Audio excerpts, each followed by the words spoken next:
外送专法今仔日正式实施，有人认为讲是总算和外送产业有相关的法律通好参考，有基本的保障。不过，嘛有人烦恼讲，这恐惊又搁要造成物件起价啊！这外送专法包含什么内容？实施了后对消费者外送员甲店家有什么影响？该判新闻请万婷解释互来听。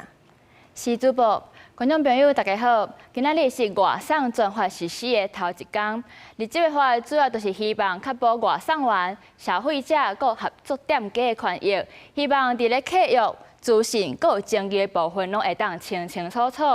比如讲，你今仔日订一个便当，你送到位的时间煞比原底显示的搁较久，安尼你是会当合理来取消订单，而且得到补偿。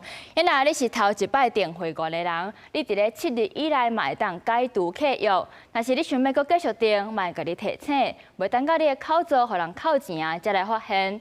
另外，嘛要求外送平台就要列出抽头的部分，互合作的店家会当知影家己趁偌济。另外，这个交易的记录嘛就要来保存，万不伊若是发生争议的时，才有证据会当来提供。因为大家上关注的，就是对外送员的保障，上直接的就是算薪水的方式。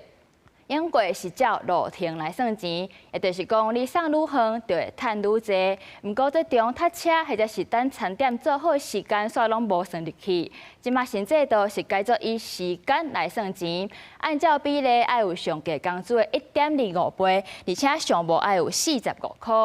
举例来讲，这上价工资是196块，平均10分钟大约是32块。这32块若是以伊的1.25倍来算，平均大约是40块。